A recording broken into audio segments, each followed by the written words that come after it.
کہ پہلی چیز تو انہوں نے کہا کہ زندگی کیسے اس زمین پر پیدا ہو گئی، لائف پہلے آتی ہے، پھر آگے بات چلے گی نا کہ انسان کیسے پیدا ہوا. پہلی تو لائف کی بات ہے، کیونکہ زمین کی ابتدا جہاں یہ کہیں گے یہ کروں کی ابتدا، تو وہ تو ان آرگینک میٹر جسے کہتے ہیں غیر جاندار مادہ جو بھی ہوتا ہے، مٹی ہوگی، معدنیات ہوں، کچھ بھی ہو، اس میں تو زندگی نہیں تھی نا. تو اس قسم کا یہ کرہ زمین ہی لے لیجئے، زندگی پہلے جو تھی کہ وہ کہاں سے آئی. پہلی تحقیق یہ انہوں نے کی، اور تحقیق یہ ہے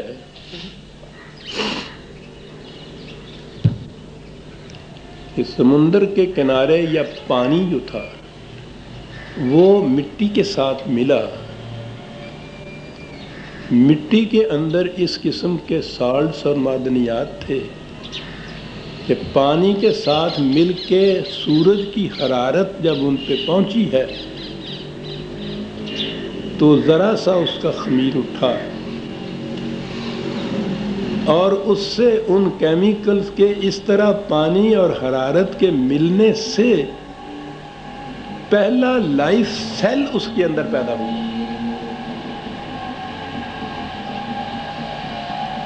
یوں ابتدا ہوئی.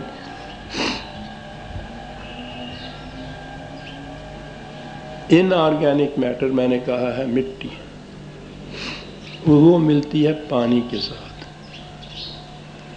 وہ چپچپی مٹی بنتی ہے، اس پہ حرارت سورج کی پڑتی ہے، اس سے وہ جیسے وہ بیکڈ جسے کہتے ہیں نا، بھٹی میں سے کوئی چیز نکلی ہوئی، جیسے مٹی سورج میں رکھی ہوئی گیلی مٹی کا چیپڑا رکھا ہوا، آپ دیکھتے ہیں کیا بن جاتا ہے وہ، اور اس کے اندر سے یہ کیمیکل پانی کے ساتھ ملتے ہیں. پہلا لائف سیل بن جاتا ہے اس سے. اب اگلی بات یہ ہے کہ وہ تو ایک سیل ہے اتنا چھوٹا کہ جو نیکڈ آئی سے نظر بھی نہیں آتا، معاف رکھیے گا.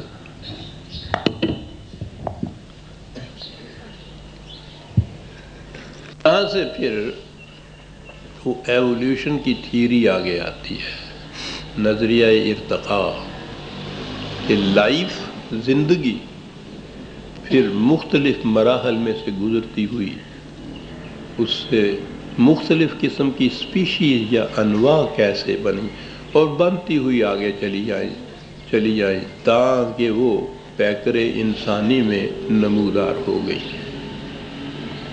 میں اس وقت یہ اس پورے سلسلہ ارتقاء کے متعلق گفتگو نہیں کروں گا، کئی مقام پہ ہو بھی چکا. میں نے اپنی کتاب ابلیس و آدم میں بھی اس پہ ڈسکس کی ہے، پوری تھیوری میں نے دی ہے لائف سیل کی نمود سے لے کر انسانی پیکر تک کی، اور مطالب الفرقان کی دوسری جلد میں بھی یہ چیز میں نے ڈسکس کی ہے. اور یہ تمام بڑے بڑے سائنٹسٹ جنہوں نے ڈسکوریز یہ کی ہیں ان کے حوالے بھی وہاں موجود ہیں.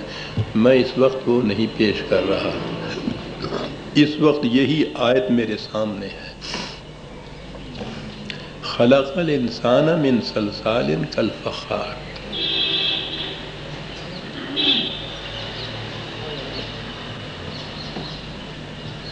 دیگر مقامات میں قرآن کے تمام وہ آیتیں موجود ہیں جن کو کڑیاں ملانے سے یہ سارا سلسلہ جتنا بھی ارتقاء کا اس وقت تک نمودار ہوا ہے، ان کڑیوں کے ملانے سے وہ سارا ایک ایک کر کے سامنے آ جاتا ہے. ان قرآن کا انداز یہ ہے کہ وہ دیگر مقامات میں ان میں سے کسی ایک بات کا ذکر کر دیتا ہے. تو اس نے خود کہا ہے نا کہ تصریف آیات سے میرے مفہوم سمجھ میں آئے گا کہ جو میں نے مختلف مقامات پہ اس موضوع کے متعلق کہا ہے ان سب کو اکٹھا کر لو تو بات سمجھ میں آئے گی. تو وہ تو سب موجود ہے، یہاں صرف یہ ایک آیت دی ہے، یعنی وہ سٹیج جس میں سے یہ مٹی پانی سے مل کر سورج کی حرارت سے خشک ہو کر وہ ایسے ہو جاتی ہے جیسے ایک بیک سی ہو، کھٹکتی ہوئی کھنکتی ہوئی. یہاں سے ہوئی بات۔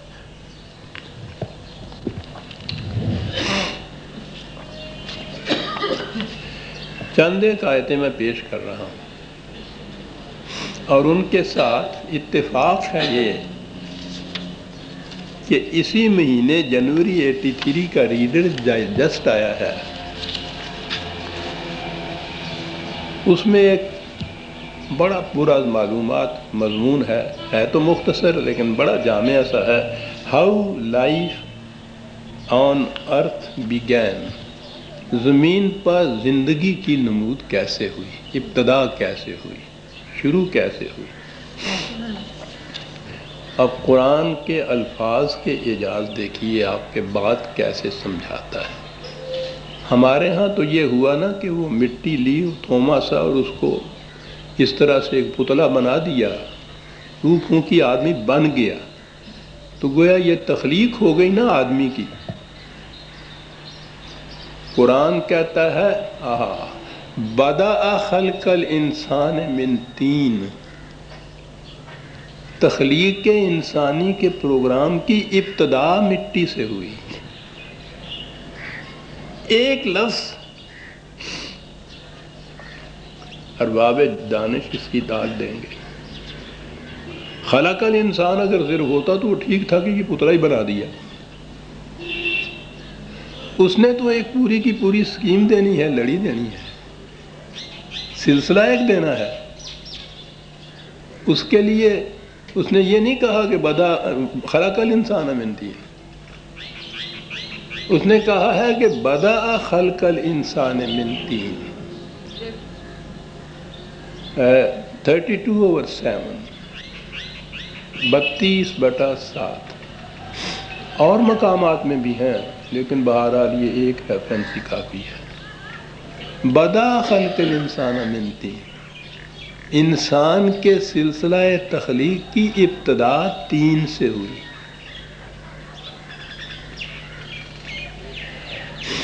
طین کا ہمارے ہاں تو ایک ہی لفظ ہے ترجمہ، مٹی ہم کرتے ہیں۔ اس لفظ کا انگریزی زبان میں ترجمہ کلے کیا گیا ہے۔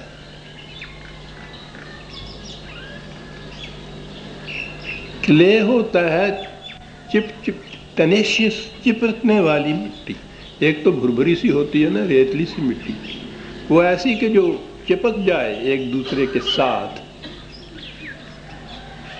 یہ ضروری تھا، وہ چپکنے والی مٹی پانی کے ساتھ ملتی تو آگے بات بنتی۔ چپکنے والی مٹی کو کلے کہا جاتا ہے، لغوی معنی ان کے ہاں ڈکشنری میننگ ہے یہ کلے کے۔ قرآن کہتا ہے دوسری جگہ کہ اِنَّا خَلَقْنَاهُم مِّن طِینٍ لَازِبٍ، ہم نے اسے ابتدا کی، پیدائش کی اس مٹی سے جو چپک جاتی ہے۔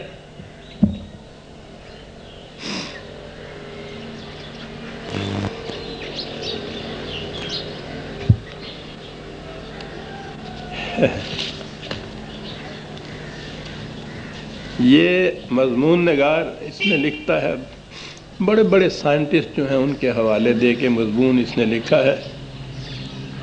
پہلی چیز تو یہ ہے کہ یہ زندگی جو ہے ان اینیمیٹ، غیر جاندار جو مادہ ہے، یہ اس سے اس کی نمود ہوئی ہے۔ پہلے سے ہی کوئی جان زندگی چلی نہیں آ رہی تھی کہ جو اس سے ہوئی، اس کی نمود ہوئی ہے۔ قرآن نے جو کہا ہے کہ بدأ خلق الانسان من طین، ابتدا کی ہے زندگی کی یہاں سے، اور اس کے ساتھ ہے وَجَعَلْنَا مِنَ الْمَاءِ كُلَّ شَيْءٍ حَيٍّ، ہر شے زندہ شے پانی کی نمود سے ہوئی ہے۔ پانی اور یہ تین ملتی ہے تو تین لازم بن جاتی ہے۔ یہ لکھتا یہ ہے، JBS ہالڈین کے حوالے سے بہت بڑا سائنٹسٹ محقق ہے۔ He independently proposed the first detailed sequences whereby life could have emerged from non-living chemicals. پہلی چیز non-living chemicals سے لائف کی نمود، یہ جو تین سے خدا کہتا ہے لائف کی نمود،